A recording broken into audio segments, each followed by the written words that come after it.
What is going on, Tom? This is Darius at Auto Fair Nissan in Stratham, and in front of me is our 2018 Ford Focus SE hatchback. This Ford Focus is going to have a 2-liter 4-cylinder engine that gets mid-high 30s for fuel economy on the highway and makes about 160 horsepower.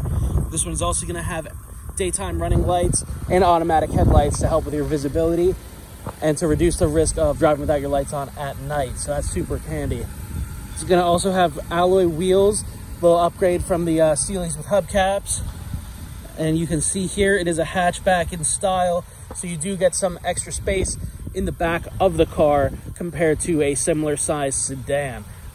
Those things together kind of make it a really good contender for a commuter car or for a family car, anything that you're looking to save some gas. Like I said, the fuel economy is great, and it's small enough where you're going to be able to park it well in cities and anything of the sort. So you do get a very usable back seat back here. We're just going to take a quick look in the hatch. It does have a release button under here. Pull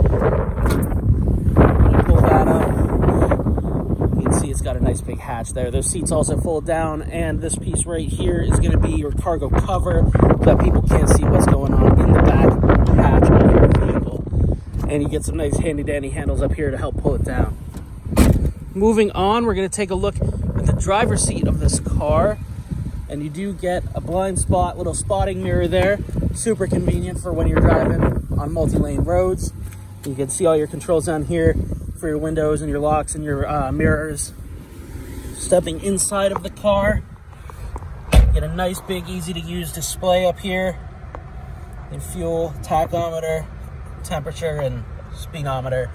So you got all of the necessary information right here, as well as, if you see there in the middle, you do have some options as far as your viewing for your different like trip menus and stuff, vehicle information.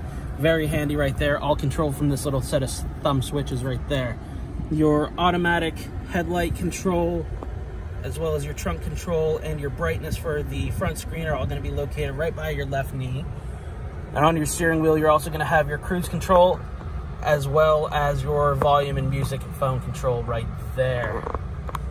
Your controls for your wipers and for your lights are going to be pretty typical. It does have this nice wheel here for controlling your variable intermittent wiper speed.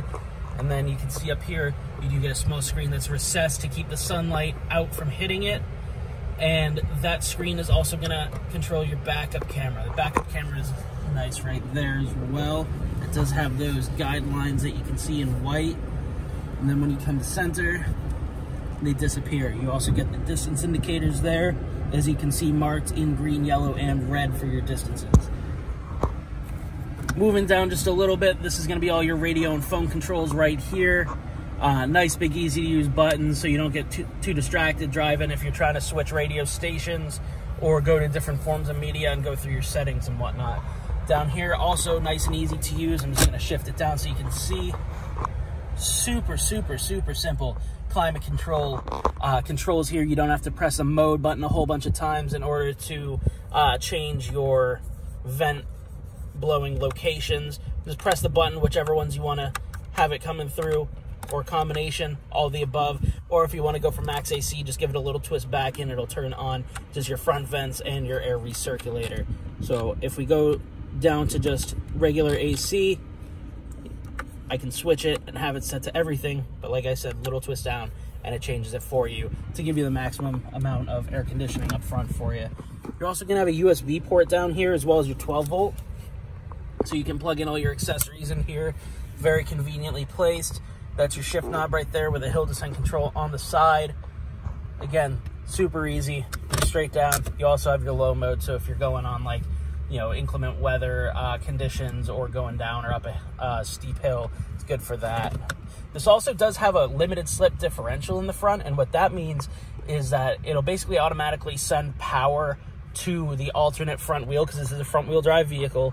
So instead of just free spinning on like snow or ice or anything like that, it's going to transfer power back and forth from whichever side is having slip to the one that has the more traction. So it's super convenient for that, and it definitely helps with the traction controllability of the car. Just to show you the last couple of points here, you have a handbrake right there, you have your cup holders, and you have a little bit of storage in here that does have USB and the 12 volt as well in there. I'm just gonna give you a little quick view of everything else in the car. You have your overhead lights up here, and you can see there's plenty of room inside of the car for you to just look around at. Well, if you do have any other questions, Tom, feel free to give me a call, 603-580-4598, or come on down. We're at 45 Portsmouth Ave in Stratham, New Hampshire.